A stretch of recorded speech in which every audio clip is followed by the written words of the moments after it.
Welcome to Circuit Breakers. Thank you for joining us. I'm Dallas. That's Taylor. We are covering rounds 10 and 11 in Shanghai, China. Formula E race, the first doubleheader at this track.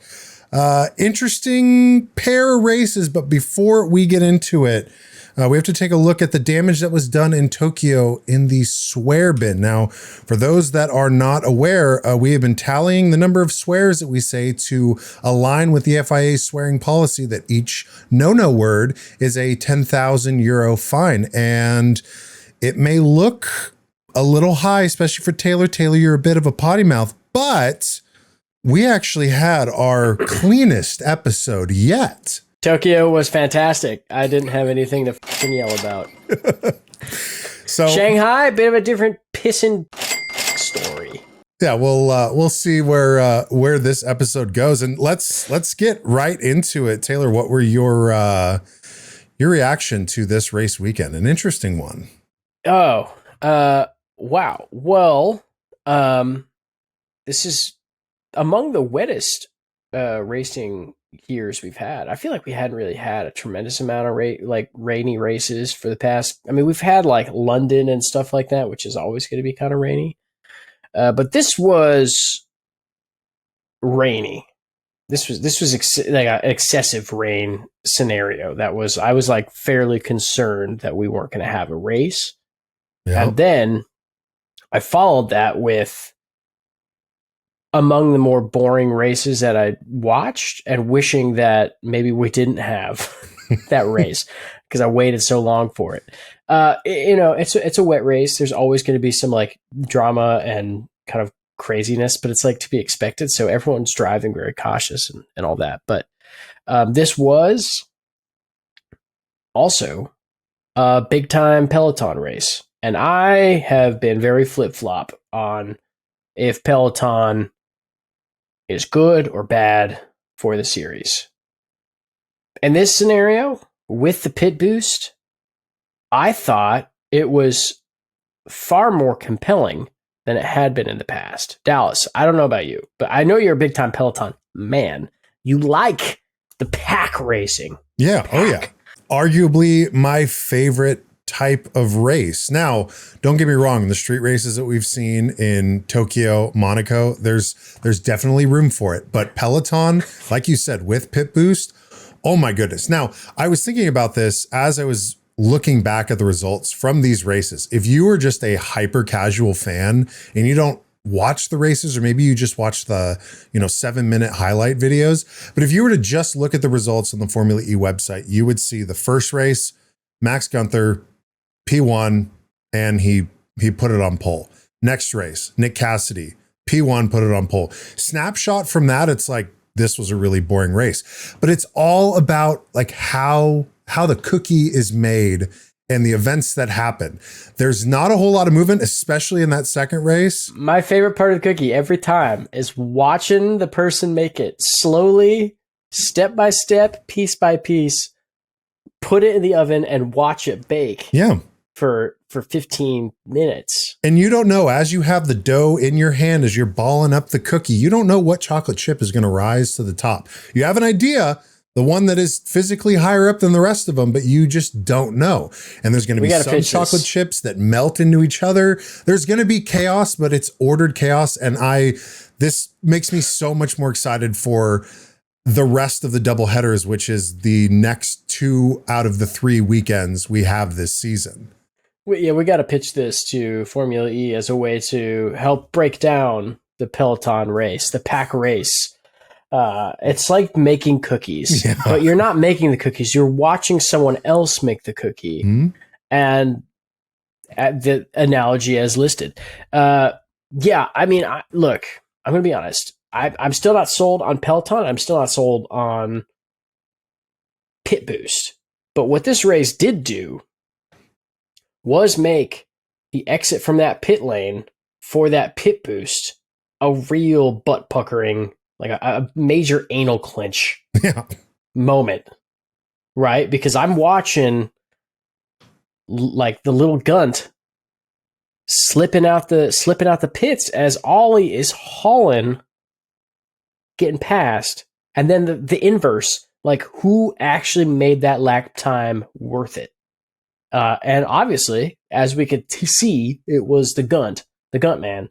But that's the crazy thing. It's like, the strategy of the Peloton pit race is and attack modes is something that's so new to the series that it's unrefined. So you can see all of these very, very disparate, like different strategies playing out, and which ones work, which ones fall apart. I mean, Dan Ticktum made it to fucking P4 from P16. No, further back. Further back. Put him at the back. He was dead last to start that race. He got P4. Dan Ticktum in the Cooper Kiro. No, they're no strangers to that. They've been doing that strategy their entire race career. But it's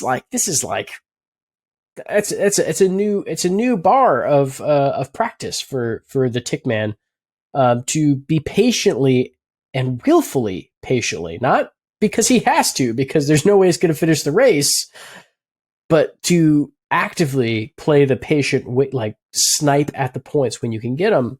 And frankly, he probably could have gotten more if not for those dastardly kids. But yeah, it was also, I think, just a nice example of how maybe you can break up some of the monotony of the Peloton races. Yeah. Like, I think that the Peloton races can be somewhat monotonous just because of their inherent nature of like, oh my God, 15 overtakes. Oh my God, 15 drops in places. To see it like kind of come down to that crunch point of use your pit window like wisely, trying to build your strategy around how you're going to gain advantage over other people while also integrating attack mode into that. Like, I think that was Nissan's strategy in that first race, which didn't really pay out for them because they were too high consumption. But, like they were like, oh, let's take a big attack mode during Gunther going into the pit window and just try to make as fat a gap as possible, like that's Roland's move. Yeah. And if we can get that out when everyone's in the pit, if we can just use that clean air to just try to cut as far ahead as possible, we'll make it stick. But it clearly didn't pay out dividends because they kind of overspent. They started to lose their targets. They started to fall behind on their general progress. And then ultimately the energy favor was to Max Gunther, who then also had attack mode to claw back the victory. So yeah, I was like, wow, that's a pretty unique strategic dance, right? Like you see those kinds of like calls in Formula One with tire compounds, right? Mm-hmm. Like, oh, were you going to burn up reds really fast just to try to gain that position and hope for a window that we can then pit for that longer stint? This is, I think, almost somewhat more effective, right? Because with tire compounds, it's like you're taking big risks and it's almost never really going to pay off when you do those. There's a very structured, this is the best way to run this race strategy, right? Like moving outside that doesn't really work. With this, I mean, it seemed like there was a lot of flexibility. I mean, Lucas Degrassi, and Lola managed to actually earn points this weekend on merit. Legitimately. Like on actual merit, mm-hmm. Not like, hey, half the field got penalized. So yeah, I think that generally it was a success. And last year we liked Shanghai's actual racing. I liked Shanghai's actual racing last year's little, bumping ugly, very kind of aggressive Peloton platform. I think as the cars are going to get faster, I think that is just going to be more dynamic. But yeah, Dallas, I don't know. I just talked at you for like 4 or 5 minutes. I got stuff to say. To say. First off, I need to correct myself because we're a member of the press and we want to be accurate. I said that this was the first doubleheader. It was a doubleheader last year. It was a race of the other guys. I totally forgot. So second doubleheader in Shanghai, but first with a pit boost. This was a pit boost weekend. Now, it really seems how pit boost is evolving just over the course of this season, that it's kind of like a game of chicken. Who's going to do what first? And am I going to be the one to be the mover in that situation, or am I going to react? But you had mentioned at the start of that pit boost race, the first race, that they had tweaked some rules so no one could pull a Stoffel like what he did in Tokyo, right? Yeah. So basically, you can start the race at a certain state of charge, like the full amount of energy that's like was put in the battery, I believe was the concept behind it. Like you could start it technically slightly less, which means that you could go into the pit at a certain, because you have to be let into the pit at a certain, like you have to be below a certain energy threshold. So if you just like started a little bit less, I'm at a disadvantage. But then you get that pit done and out, and you know, so they're like, no, we're not playing that game. State of charge is now consistent for everyone. So I don't really know if that would have affected a tremendous amount of what was going on here. I think that frankly, that whole ruling with what happened with Stoff was fundamentally just a matter of they got very lucky with the weather. Yeah. Yep. You know, that's something that just happens sometimes, but I do think that it was a poor reflection on how pit boost can be exploited, which is the reason why they clamped on it. So yeah, I don't know.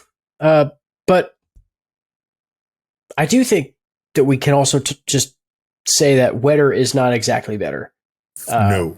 Wet Tokyo, wet race, kind of fun, exciting, right? Like all-wheel drive, huge power benefit, huge power support tool. Bigger, more threatening racetrack, higher speeds, not as fun. Yeah, it just meant that basically.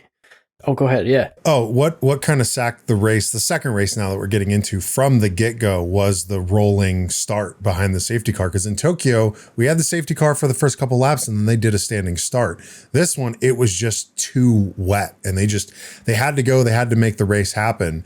And so immediately you have fat gaps abound by everyone in the pack, thus making there not really be a pack to get all Peloton-y in. Yeah, and we had the same issue that we had in Tokyo, where pole position was determined by FP. I don't even think they did FP3. I think they had free practice, right? Let's look at this. How is it determined? They did the group stage. I don't know, because it was weird, because if you look at... They went out on track, but then no one could complete like a full lap safely. So they just... I think it was pulled from fastest lap times at like FP2, but I know they canceled FP3. No, they did qualifying, but they just did the group stage and then they called it. Oh, yeah. That's what it was. Okay. So I was going to say, like, never even got out of the groups. Yeah. Which is not, an ideal place to be, because with this race, I think it's a pretty obvious reality that, there's going to be so much water flung in your face. You're not going to be able to really fight for position. Well, in this race, who really wasn't able to fight, and maybe there is a theme of wet car, wet electrons being an issue, is Max Gunther in that DS Penske. For the second weekend in a row in the second rainy race, Max went and got a brake urgent. This was the second one. I feel like I remember this brake urgent situation. Was this the same warning sign that driver 61 got for the Evo sessions? That is a good question. Is he just like a lead foot race car driver, but only when it's raining? He's like, I gotta brake as hard as possible, and he blows the brakes up, or what? Yeah, I don't, well, because Scott Mansell, driver 61, he didn't red car it. Thank God. That would have been a whole nother element to his video at the Evo sessions. But he was getting red a warning. carring, being lifted out of the car by a man in a rubber suit. Yeah, and just we talked about the Evo sessions in previous episodes, but I think it's a good thing to bring up is imagine you are just a content creator. Scott Mansell, Driver 61, was the only like legitimate racing driver in those sessions. But like, just imagine you've like built up an audience on YouTube or TikTok or whatever. And they're like, okay, you're going to get in this car. Sounds really great, right? Cool. Well, if certain things come up on the screen or you see that little LED in front of you go red, don't move. You may explode and die. But don't worry. We haven't had a serious incident since the training. We were doing pit boost and the whole paddock burned down. But that's not going to happen here. It's just a yeah. Don't you dare fucking blow up Supercar Blondie. I swear to God. Take Nick DeVries, but not Supercar Blondie. Well, here, let me see if we can find this super quick in real time on if he was. He went the Japanese genitals and blurted out like they used to do in the Gen 2 cars. Well, we will know if it says brake urgent because we know what that screen looks like far too well. We can diagnose the color and the lack of information. Oh, here we go. There's something red. Okay. Rear brake system active, return to pit. So it wasn't as serious as brake urgent, stop the car right now. You will die. All right, so doesn't have a steel boot, but yeah, I don't know if there's just like there has to be like some kind of correlation to the electrical failings and the extreme wet weather for Max Gunther's car. Like, is there just like a set of wires that are not? It's just loose wires exposed in that Penske, and they're like, put some electrical tape on it. It shouldn't be a problem. Yeah, they haven't diagnosed it. I don't know. It's nuts. Yeah, it's nuts. Yeah, well, in the nightmare that was this, Hanoi hurricane, Nissan finally dropped out of the points for a race. They did. Really, you need to say Oliver Rowland dropped out of the points because that's really the only driver that they have right now that's actually showing up. Well, hold on. Norman Nato was right behind Ollie race 1, and he climbed a good amount to get there. Race 2 was in general. Naturally. And yeah, so I don't know. Look, I felt like, all things considered, this was not a terrible weekend for Norman Nato, right? No. This wasn't the worst. This is was where he should be performing last year. That's true, but they didn't have pit boost, and Nissan didn't have a functioning strategy for the pit boost to push him. I guess he did because he started out of the points and made it into the points. I don't know. The reality is that he scored some points this weekend. Second race, he didn't score any points because neither did Oliver Rowland. Right. But Nissan was not in peak form, I think, unilaterally across the weekend, right? Like lots of gaps in strategy, energy consumption. They just didn't quite have this pinned down. And also like different car, right? Like the Porsche from last year, probably a far more efficient car than all-wheel drive Nissan, pushing, trying to climb like hell. But I think, yeah, strategy calls the likes. But I will say, I was watching the race replays, and I heard Norman Nato. I was proud of him because he sounded exactly like me driving home on my commute from work. Yeah, let's cue this up. Guys, it's a big stupid game we're doing. 2 laps to go. Keep your head down, Norman. Keep your head down. He just wasn't having it. That's my girlfriend rubbing my back when I see someone trying to merge into my lane. Guys, it's a big stupid game we're doing. 2 laps to It probably took everything in his little French body to not like put his hands up like Buemi. Like, what is going on here? Now, to put it into perspective, because this, from a driver's standpoint, I mean, unless something goes crazy and Ollie Rowland gets dysentery again, like he did in Portland, and just can't perform in the races, not even if he races, he's most likely going to score points, because this was the first race since Sao Paulo round 1, where he didn't score points. He's been in a point sandwich up until this point and in the podium in almost all of them. Norman Nato, hold on. Also, this is the first time they actually weren't supposed to be in the points. Like all the other ones, like weird penalties and failures is what kept them out of the points entirely. This one, they just weren't in the points. Like they didn't actually earn it. Right. Right. But they didn't have a full qualifying session to, I mean, if they would have ran through it, if it hadn't rained, Oliver Rowland was probably going to be in the front row. Maybe. I don't know. I mean, Oliver Rowland is pretty adept in the wet. Obviously, second kid on the way. He knows what's going on. Yeah, there you go. But Norman, not always as successful in the rainy. Norman, not always successful in the rainy conditions. But like you said, he did score points not in the rain. The only other race he scored points in was Miami. No, sorry, Homestead. It's not Miami. We've done the geography. In fairness, he did technically win that race, right? With an extra 15 seconds of attack mode to spare. So I don't know, man. It's I think that there's a booster seat that's about to be presented to that Nissan for the next year, and it's going to be Roblox branded. Yep. But I don't know, man. I feel like there's going to be new teams coming into this series as well, and I'm sure Norman Nato, who's raced for a separate team almost every year for the past 4 or 5 years, will probably be up on that poll. But for all we know, Nissan will be like, "Hey, we dumped Fenny after giving him 2 years to fail. We might as well give you 2 years to fail because we still won the championship. So maybe you'll help us secure it even harder next year." Now, let's talk about a team that we haven't really talked about this season, aside from talking about how we're not talking about them.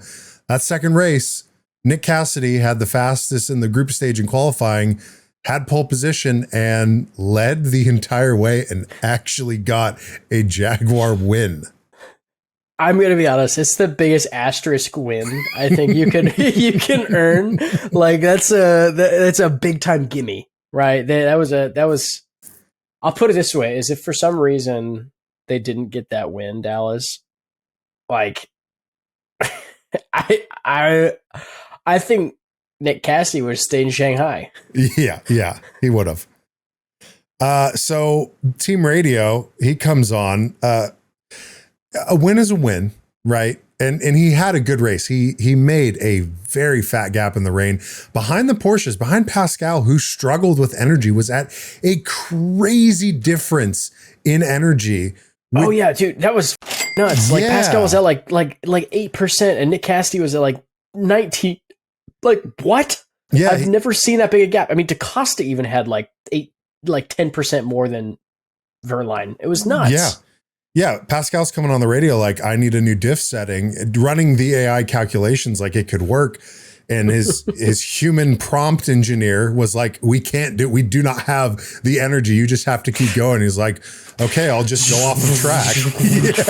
Yeah. And then he finished the race. Yeah. So maybe we can only speculate on this because there was no red car, but maybe the rain and Pascal's circuitry might have messed with it a little bit. Now he still got P2, but Jaguar, they finally get a win. We haven't really seen Mitch Evans and we haven't really seen Nick Cassidy. And he comes on the radio after the win. Now, one thing just about the entire team radio from the second race, I don't know if you picked up on this, but everyone seemed like eerily calm as they are doing their damnedest to just try to keep the cars going straight and under control around corners. God, I mean, they know that we're going to be like reaming them for their pants. Yeah. Like we're going to be making dire they doo-dooed their drawers jokes for anyone that remotely damages their wing and DNFs. I will say though, I'm actually thinking back to it now because I watched the team radio maybe, I don't know, 10 minutes before we started recording. Sam Bird had some weird eerie beeping and sound effects that were coming in during his off-road excursion, and I can't help but feel like maybe Pascal, part of that energy, part of that drop in energy was that he was overloading some of the other drivers' hardware, maybe a DDoS attack to try to secure P2 of all things. And Nick Cassidy was just unfortunately just out of range. Yeah. This harkens back to Pascal DDoSing Stoffel for the 1/millionth of a second edge in qualifying in Sao Paulo last year. Let's see if we can find the clip. Yeah, here, give me a second. Off at 10-7, off at 10-7. Boop. Back on.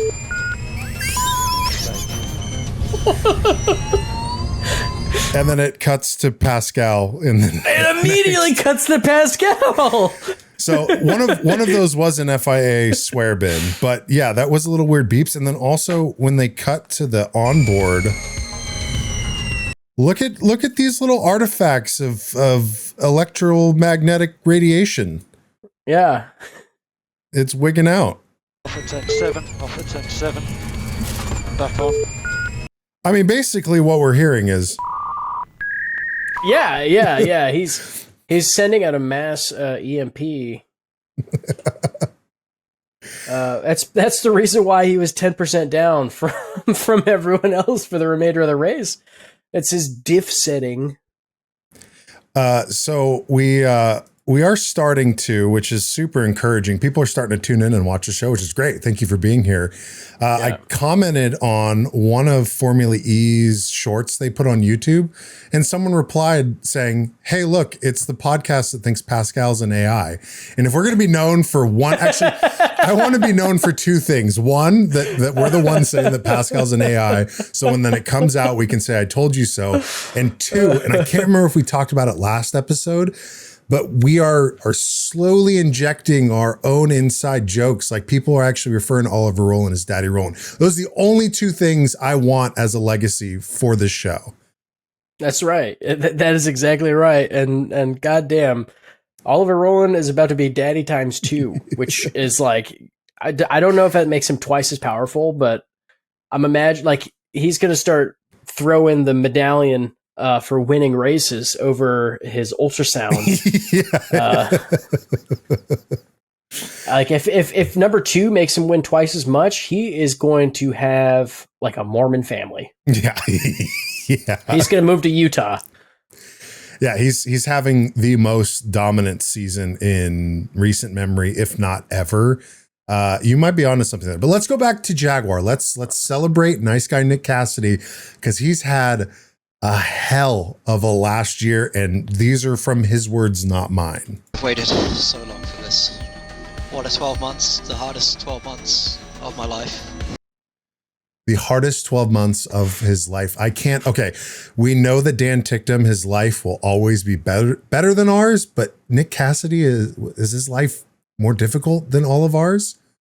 I'm not downplaying it. He's had a rough go with Jaguar coming off of last season. It's just the most unpredictable downfall for an entire team to implode. This was well deserved. I'm happy for him. I feel like he's blaming James Barclay so hard right now. It's been the hardest 12 months of my life. How long have you been part of Jaguar? 12 months?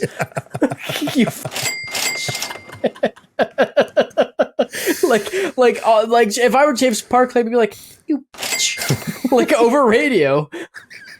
Shut up and race the car.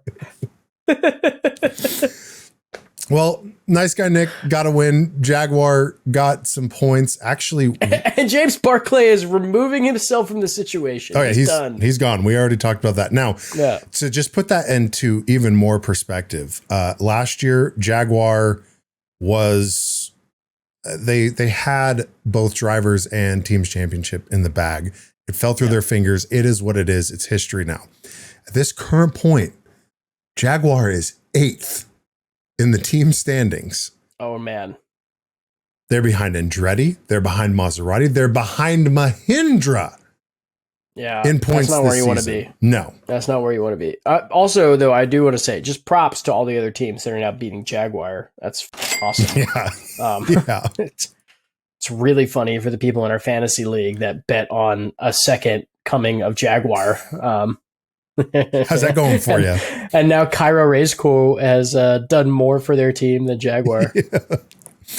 Now, going back to Penske, Max Gunther, red car's the second race, but wins the first race. And going into that last lap, I was thinking we might have Dan Ticktum at P2. We might have the Prince Roblox, Taylor Barnard himself, P3. This was crazy. This was crazy. So this, in case you missed it, which I don't know why you're here if you missed this part of the race, but this is Jean-Eric Vergne just saying, no, I think I want to do a Penske 1-2 in this race. And this was what, second to last lap, or was this the final lap? I can't remember, but Jean-Eric Vergne comes in and just says, nope, this is mine.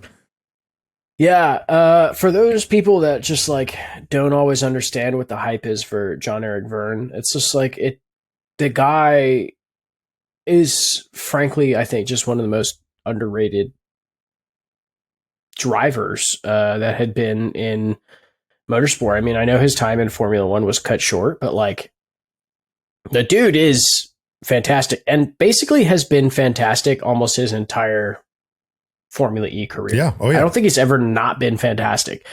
I would put him probably at pinnacle, peak driver in the series, like consistency. I'm sure his overall accumulated points is probably the highest of the drivers, and I think it shows when you see this kind of. Yeah.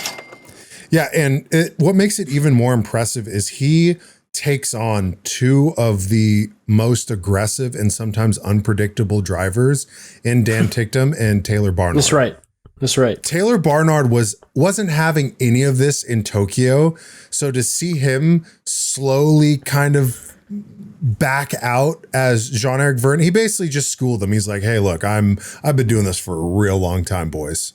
Let me show you how it's done." Oh, I mean, well, hey, I do also want to remind you, like, we're having some heated debate right now just on, which was called out from Dan Ticktum, on a new phenomenon, not a new phenomenon, one that's been in this series for a while, but being called out more because the lap prior to this one where everything collapsed, Dan attempted a couple of moves on Taylor Barnard. Which I had historically called out in Tokyo as well as like, yo, he is being very, very like deliberate in his moving under braking, holding people off. There's some real stuff going on with this. Dan Ticktum called it out. He's like, hey, just because you're not braking doesn't mean you're not moving under, coasting, which is a huge issue in this series. Like historically, I think it's been the main reason that's led to a lot of Formula E's I'm super aggressive racing style is because in Formula E, you have massive braking zones because you're trying to regain energy. So where with Formula One, you're going up to the very last moment, pressing that brake, waiting for that to press that brake just to stop the car, pivot, and get out. With Formula E, you have to deliberately let your car coast to a point where you can set in your brakes because you're trying to reharvest whatever energy you can. Yeah, and they have little beepers in their ears that go off and say, hey, start coasting now. And then you brake when you at your discretion. Yeah, and so when these cars are coasting as well, it's not like coasting like in your standard car, right? They are slowing heavily, right? Because there's resistance to recharge the batteries. As an EV driver, Dallas, you'll know. Oh yeah, I was going to ask. It doesn't just roll. Yeah, I was going to ask if you've ever driven an electric car and have experienced that before. Yes, I have. Yep. So it's one of those things where just because you're not pressing the brakes does not mean that your change in speed from the car behind you is lesser than if you were to just be slowly braking, right? And Dan Ticktum gets into that. It's like the speed deltas that are between someone who's trying to overtake you and someone who's just coasting is pretty significant and dangerous. And the way that Taylor Barnard had been driving is like, hey, I'm not braking, so I'm just going to move to my defending position to prevent you from having a chance. And it's chopping your noses off, and frankly, it's a little sketchy, and it's a little kind of like, okay, you're doing some dangerous moves that are like preventing people from gaining points over you that could be justified. So I am actually fully on side of Dan Ticktum here, in that there's big. I think now that it's really out and publicized, Formula E is going to have to make that change happen. Let me ask you this then: how do you implement some sort of enforcement to monitor that? I think the intention of move is pretty significant, right? Like, are you moving just specifically to chop someone off? Like, what is the distance between you and the car that's about to overtake you that is like happening, right? So there are like ways that you can gauge. Like, is the car one whole car length behind you before you make that move versus like directly behind you in your slipstream to make a move, right? That's what was happening. Is Dan Ticktum was like in the slipstream, really heading into that overtake, and he would move in the direction that Dan had started to like slide out of that slipstream. That's the stuff where like you're going to launch Dan Ticktum over your head and into the gravel trap and flip him. Right. Like, that's the kind of move that happens. And especially now that the cars are getting that fast, we don't want to see that. So that's a big talking point. And the thing is the thing that we like about Formula E is when those things do happen, or like those larger contests are starting to become more prevalent, they change. Look at what happened with the pit boost thing. The next race, it got rectified. So I think that there's going to be a good sensation to organizing that in the future. But yeah, that's kind of, I think, the larger point of where we're at. Well, if you look at it this season so far, right, we got the upgraded front wing, so people aren't going skateboarding with just a little bit of contact. There have been incidents. I mean, don't get me wrong. Like, there have been many incidents this entire season. The most dramatic one was Pascal's barrel roll in Sao Paulo. But aside from that, like, we haven't had, what was it, in Rome where Sam Bird crashed out and it was, however many cars came plowing through him, or New York in the rain, coincidentally enough, where all those cars just crashed out. This season, with all these things considered, especially the coasting, braking maneuver controversy, it's been relatively clean, and we've been able to continue to race because they're just more hardy cars in these Evos. So yes, while I agree with you, like these cars are getting faster, Gen 4, like that, this could be a completely different conversation. But I feel like at this point, if they're going to rectify the pit boost issue within one weekend and get it fixed up, but they haven't addressed this, and this has been a core feature of Formula E because of how electric cars function, I kind of want to let them play it out and have it be until it is a problem. Now, obviously there's the issue is like, oh, what, does someone have to get seriously hurt for us to make changes? But on the flip side, I'm a little concerned that it might be like over regulation, that we're going to get little banners each time of like, under investigation, 5-second penalty here, 5-second penalty there. And then it just kind of is over policing. So it's a fine balance. I'm glad that we're just here talking instead of actually trying to solve these problems. Well, I know, but I do agree. I do agree. But let me ask you this.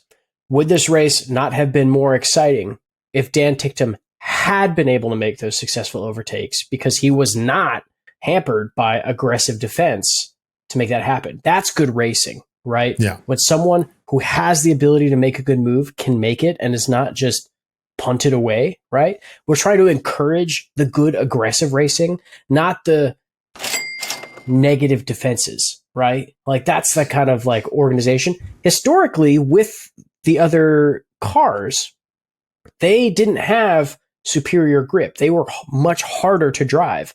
Those accidents and things that did happen were because the cars themselves were just not as stable to drive. This car has much better tires. It has much more grip. It's far more balanced. It's just universally a more stable and successful vehicle to drive, which is like what I said early on when it was designed, is like now people are going to be able to make those aggressive moves and make those moves stick. Those moves can't stick if these older kind of braking regulations and defensive moves aren't going to be looked at with more scrutiny over the fact that these cars can do a lot more than they've historically ever been in the series, because this is such a different series than Formula One or other racing programs, right? So it just needs to be looked at with, I think, more understanding of that alone, right? But wasn't it must watch TV in Tokyo with Taylor Barnard just looking like a man amongst boys, even though he is a child? Technically, this is his rookie season. He's racing like he's been doing this for 5 years. Now, he was corrected. Ito pushed him off, said, out of here. You need to kind of put him in his place. But that was Ito got penalized. Yeah. It's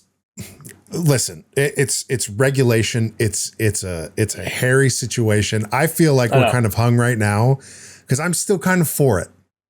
I like it. I like the excitement. I like that it's not going to go specific drivers' ways each time. And I think Taylor Barnard, in a mix of his racing style and the rules, he's kind of found this loophole to make it very exciting to watch in that papaya. All right. Hey, that's the point. Sound off in the comments for us, because I truly think that this is, I think, a big point of like the future of what's going to help this series grow and continue to succeed, is the intentionality behind what people are allowed and able to do on track.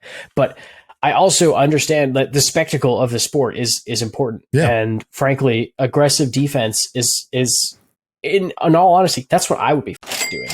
I would be like, I'm gonna chop your nose off. Yeah. But I do also want Dan Ticktum to get another podium. Obviously that's kind of a loaded desire and question of like, well, would you have rather seen Dan have those move sticks? Of course. He goes P3 in Tokyo, has a chance to go P2 in Shanghai. That basically means in Jakarta, he's winning the race. Yeah, exactly. You get it. So I'm torn. So yes, as Taylor said, sound off in the comments. I want to get a debate going and see all of your lovely perspectives. Now, Taylor, you know one thing that is completely unregulated in this series. You know what that is? I do. We've been talking about him already. It is that dark magic over at Envision. Sebastian Buemi, the Count.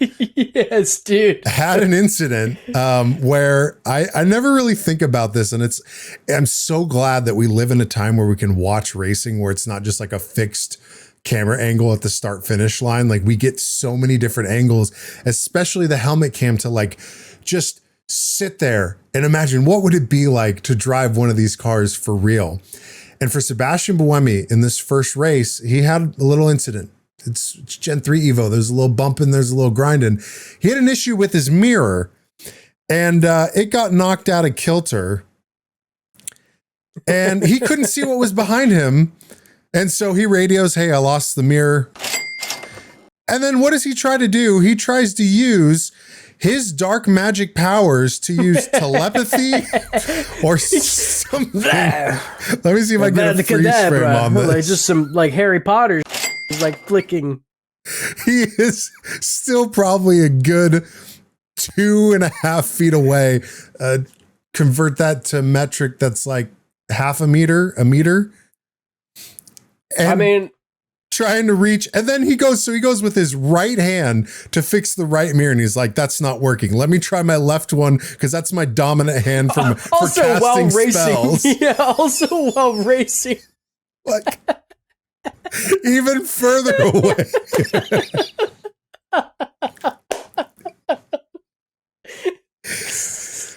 Oh, Sylvain Filippi did not have the proper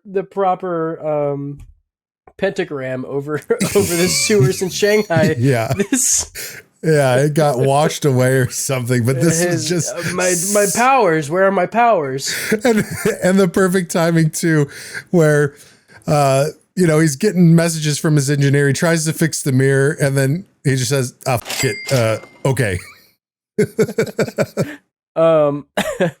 I'm going to be honest. When you said, Gene, what other thing is unregulated? This is not the direction I thought you were going to go down. I thought for sure you were going to say the one thing that we all know is not regulated is Kairo's Raceco's social media program. Because my God, I almost want to start a whole new segment to our podcast here in the efforts to try to win over Kiro Raceco. I like Kiro Chronicles. Yes, is what I think we should call it. The Kiro Chronicles. Yeah, because we go back to our graph tracking. If Kiro will pass Neo and ERT in points, they have since doubled, and there's still 5 races left. So we need to move on. We need to, and I mean, for the record, we still have an open application for race engineer at that team. I haven't heard anything back. So whatever we can do to be like, hey, Kiro, we're here. We love you. We support you. You surpassed our expectations. Other option is that Dallas and I can co-engineer one of them. So instead of just one engineer, it's me and Dallas, and we'll take the same pay. Yeah. We'll split the salary. We'll split it. We'll use one headset. So you're using one ear while I'm using the other ear. So it's we're not buying more equipment. That's the new goal. That's the new goal for us. I know for a fact you don't want to hire me, but I do want you to know that I feel like my expertise could be to the favor of the team. I agree 100%. But I just, every week, Dallas, it's a madhouse in what they promote, within their drivers. The that Dan Ticktum is just confidently saying constantly now. I'm in love. I'm in love with the energy that's being put out there, but I'm like, there's going to be a boiling point. Also, I don't know why, but they're just making David Beckman look more and more like a dork. They're actively just making David Beckman the dork. It's a Dan Ticktum and his weird little cousin out on the town, and then they get put into futuristic race cars. Getting into hijinks. That's the energy between them. Is Dan Ticktum's babysitting his little cousin at the racetrack, and they race very fast, very dangerous cars. We're gonna go play basketball, dude. What do you think? Do you know how to shoot? Of course I know how to shoot. It's his dorky cousin from Germany. David Beckman Sr. is his father, but his mother is Kathy Ticktum. So there's the cross. There's the cross. Yeah. So for our first ever Kiro Chronicles, we're going to go through what has been happening in the Kairosphere lately.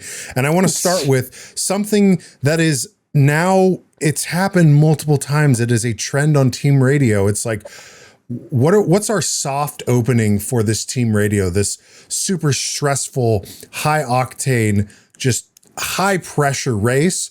Oh, let's get Dan Ticktum talking about he has to pee, and this has happened multiple times. Then very quickly, I'll keep my helmet on and everything, but sorry, I need to go for a pee. Okay, well, be fast as usual, thank you. I'm gonna go for another. He just keeps pissing. Honestly, ultimate prank. Hey, David, if you want to make a fool of Dan Ticktum, at night, just put a little sound machine of rain, and you'll have him piss the bed. Apparently, because anytime it rains, Dan just says, "I'm going to go piss." You're supposed to put the water in a bowl and put their hand in it, and that is supposedly. Yeah, all you have to do is apparently just make the sounds of rain, and Dan will piss his pants. Yeah, I mean, the man is hydrated, that's for sure. But yeah, let's move on to, okay, well, this here, Dan Ticktum's life's better than all of ours. He appeared on the biggest stage on YouTube. He was in a Mr. Beast video from the Evo sessions, which of course, this is Mr. Beast. Like when we saw that he hopped into Kiro and slammed it into a wall, it's like, he wasn't even on the marquee of drivers that would be there. He's just like, hey, I'm Mr. Beast. Can I come by and film a video for me? Just my stuff. And they're like, yeah, sure, whatever. So Dan Ticktum ends up racing this guy in the back. I believe Dan had to finish 4 laps while one of Mr. Beast's friends had to do 3. And, you know, as you can see, Dan Ticktum standing in $100,000 cash. It went to Dan Ticktum, which in turn didn't go to him because he's a very well compensated and competent racing driver. It went to a charity, which I believe was like a veterans charity in the UK supporting that. So that was cool to see. Life is continually better than ours. But let's check out. Hold on, though. I do want to say something because, honestly, Mr. Beast, what the like. Worst crossover of all time. But I do want to say, like, I had one of the funniest experiences I've had in a long time in response to Mr. Beast. I don't know anything about Mr. Beast. I just know he crashed an Evo car. I know that he exploits children for money. But I was going to the local kind of like supermarket situation, right? During work hours, because I needed to run errands for the shop that I manage. And there was like where I parked, there was just this like pile of like leftover homeless stuff. Like, you know, it's like, it's frequent in the city that I'm at. The unhoused individuals will kind of like have smatterings and then they'll leave a bunch of stuff where they were and then kind of disappear and it just remains forever. And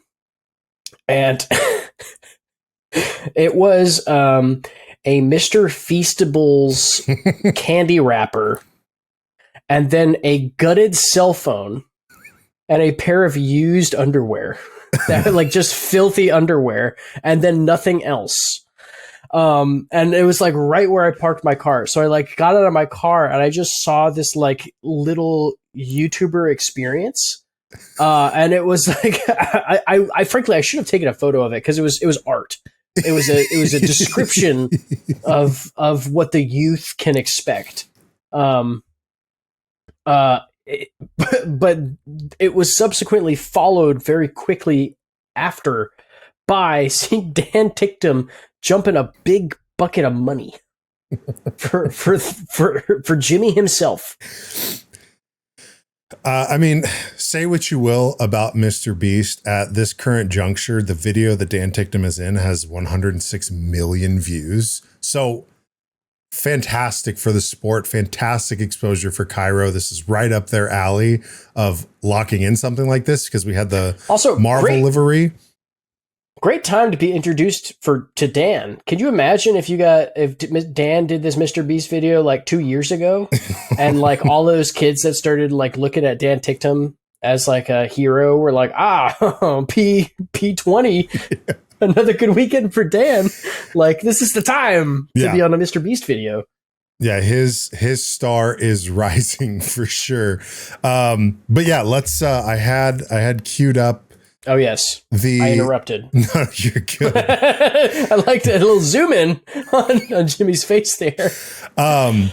Kiro Race Co's Instagram page, and this goes back to you saying that they're really leaning in to making David Beckman just look like kind of a boob because they're memeing their star employee. Him. Yes, one of their like new recruits. Someone that they're hoping to keep around for a long time.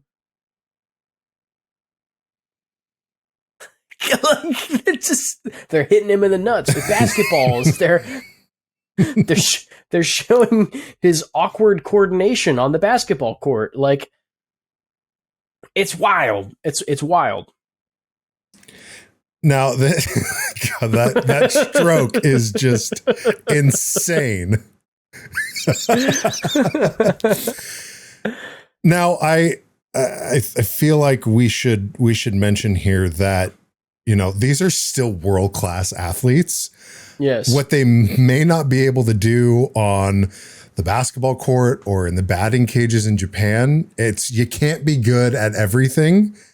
But goddamn, I am so glad that we're seeing them just try it honestly, all. It's also so exciting to me to see that every country they're going to is like a different team doing a different American sport and just being completely lost, swinging at bats like it's a spider across the room, or just shooting that 3-pointer like your life depended on it. What was the other one? I think like Nick DeVries. Oh yeah, when Nick DeVries was an AlphaTauri, yes, you had it queued up ready to go, watching Nick DeVries throw footballs. Yeah, he was at AlphaTauri. This was at the Miami Grand Prix in his very short stint as an F1 driver. And Nick DeVries, it's no mystery. I mean, he's a small guy, and he was hanging out with NFL players who are not small people.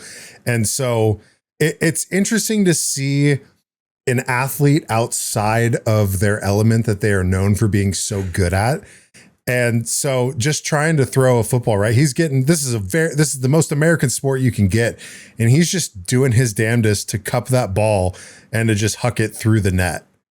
Hey, I'll be honest, as a man who does not have the largest hands in the world, throwing a football is intimidating for the first time. If you've never thrown a football, and also you are like, I don't know what the global conversion for this is, but like, what is Nick DeVries, like 5'6"?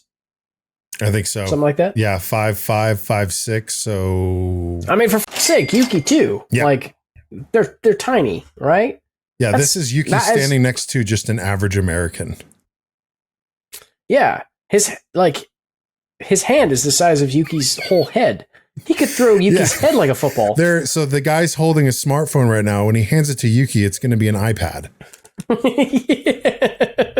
Jesus Christ. So it's fun to see. I really like how Formula One, and then of course Formula E, is like really just leaning into like, you know, showing their drivers outside of being hyper competitive in the cockpit. They're having give him fun. an activity. Give him an activity, right? Go to a new city, give him an activity. But we're not done with the Kiro Chronicles, obviously, because in addition, we had a very fiery Spanish Grand Prix for Formula One. And our little shining star, Dan Ticktum, had an old driving rival potentially spark up a little conversation about the way that Max treated him on track. To which case, Dan returned in kind with what I can only imagine is like a maybe slightly drunken social post. I hope you're all having a lovely Sunday. I've just had a very nice evening with the team and some of the guys from Porsche here in Shanghai. I'm just on the way back to the hotel. It has come to my attention via the Twitter sphere that a certain driver in Formula One, not to name names, but his name is George Russell, has made some rather choice comments about a certain Formula E driver. He hasn't named my name, but it's quite obviously pointed at me. Would like to address those comments that he made, I believe, on the team radio. Number one, thank you for the free publicity. We'll take that any day of the week. And two, while what Max did today was a little bit sceptical, to be likened to him at any point in my career is positive, if you ask me. Goodbye. Well, there you go. There's a good point there, I guess. I mean, frankly, Dan Ticktum has kind of rebuilt his entire life and career post spearing another driver off course. But I will also say, I'm starting to feel like maybe Dan Ticktum is going to become drunk with power. Like he's afraid, like he's going to start this cycle where he is going to be saying a lot of stuff on socials, and because he's being embraced for it, right? Like his team, which is an LA consulting talent firm, is like, yes, you're doing it. We're getting so much attention. We're going to blow up the Dan Ticktum brand. We're going to make Dan Ticktum huge. I feel like that's what's going on, but then subsequently that's like maybe going to poison Dan into then like, I don't know, like trying to. Worst case scenario is Dan says something that is irreversible to his career and reputation. And frankly, when he talked about punching people, I was like, hey, maybe that's a step too far. I'm worried that it could go further. Like, I don't know. But I just, I don't know if you're getting as stressed out about it as me, because I am enjoying the climb of Dan Ticktum's power right now, like his reemergence as like a strong driver with great charisma and a really fun attitude. But I do not want it to get ahead of itself and then end up actually sabotaging all that hard work that he's done for the past 4 years because he got a little too confident in what he was saying off track, right? I'm not concerned at all, because Dan Ticktum has and will continue to have that reputation as like the For a bad second, boy. I thought you were going to say a better life than us. Well, yeah, missed opportunity there. He does have a better life than us and will always have a better life than us. But going back to what I was saying, he has established himself as the person that has temper tantrums, the fiercely passionate racing driver. And he's already said a lot of shit, and he's going to say more shit because that flame is being fanned by Kiro. Look at the backdrop as he is making this video. I bet you this is 4:35 in the morning in Shanghai. He gets a text from his PR manager saying, hey, let's capitalize on this. This is good press.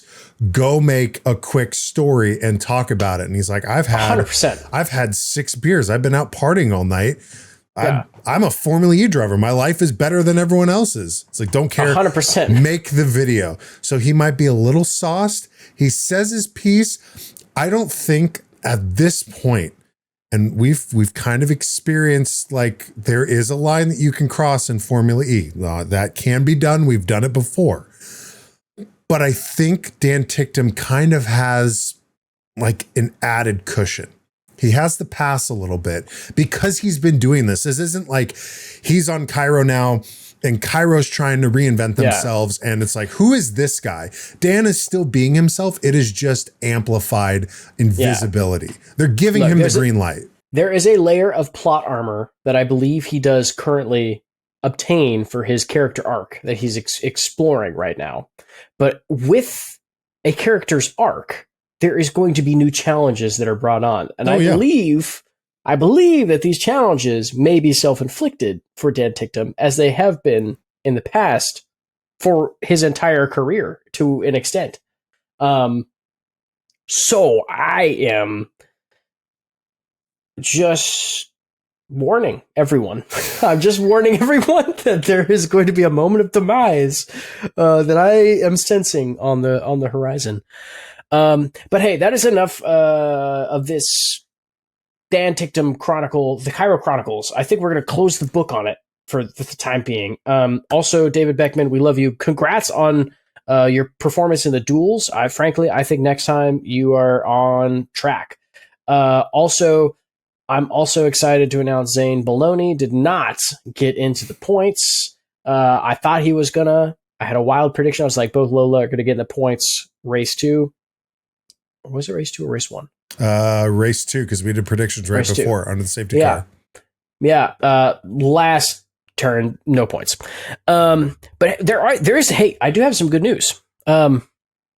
Well, firstly, for those of you that don't like China, bad news. It looks like it's going to be a long time stay. There's additional Chinese races that are looking like they're going to be added to the calendar because we forget China is massive. Yeah.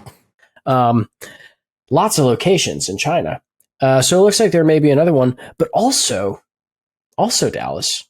This time last year is where we got a release of the Formula E calendar. Yep. For this year.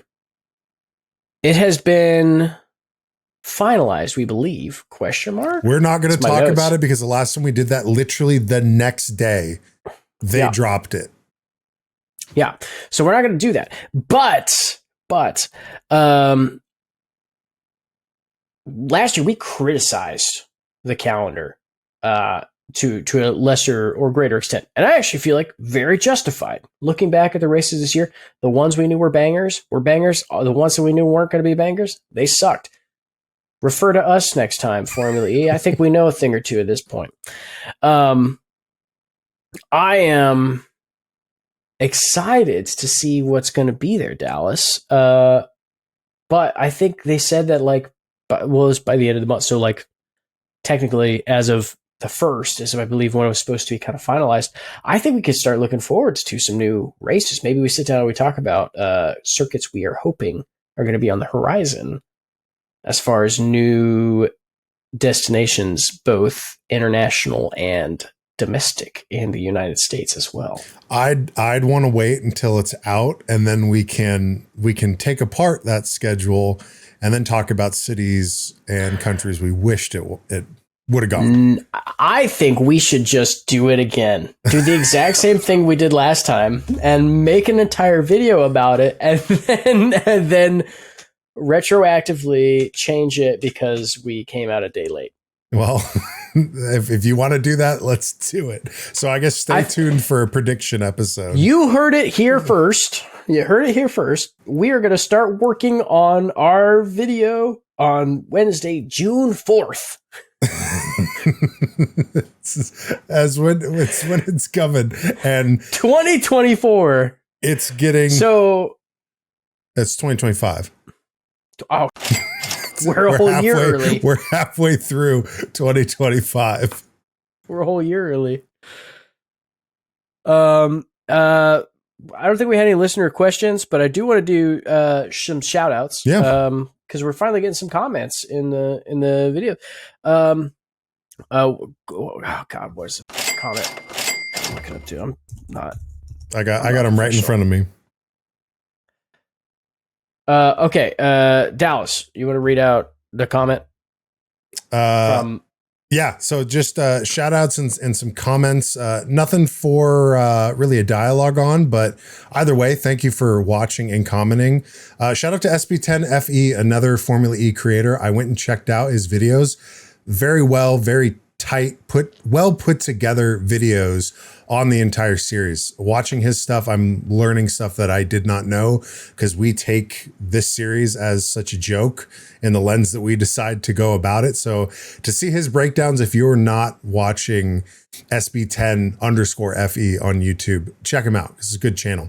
Oh yeah. When I was first starting to really cut my teeth, really diving into this series, he had some good content. I think it was a little over a year and a half ago, right? Kind of around when we started up the podcast. Yeah. There was some good entry level and Dan Ticktum content of all things.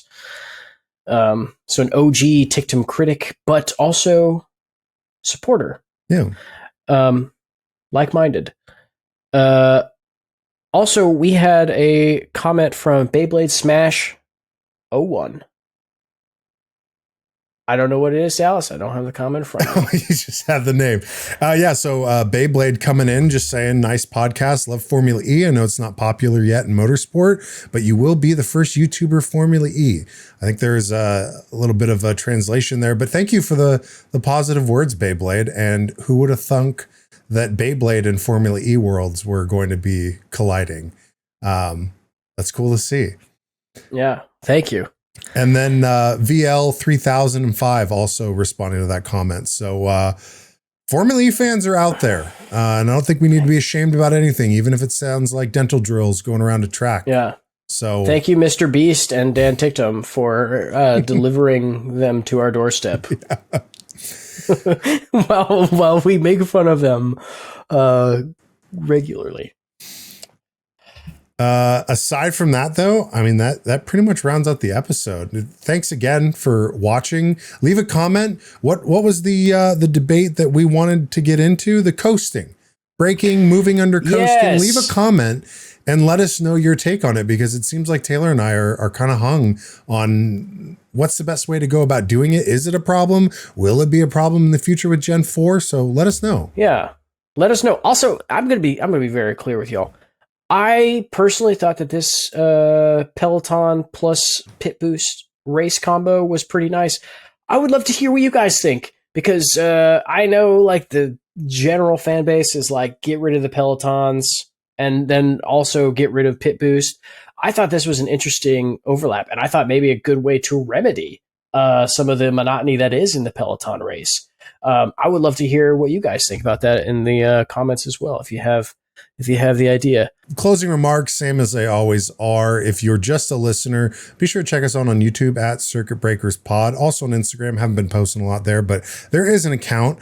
And then shout out to It's Tricky. He is the wonderful soul that made our intro and outro music. His SoundCloud link is in the description in every single episode and will continue to be in every single episode. Taylor, I would say I will see you after Jakarta, but it sounds like we're going to hop on and try and make the same mistake we did last year about doing predictions for a schedule. Yep. So I'll see you sooner than that. The fans can only hope, because as soon as we post that video, the calendar will be revealed. And that's just how the cookie is baked sometimes. All right. Thanks for tuning in. We will see you guys next time. Bye. Bye.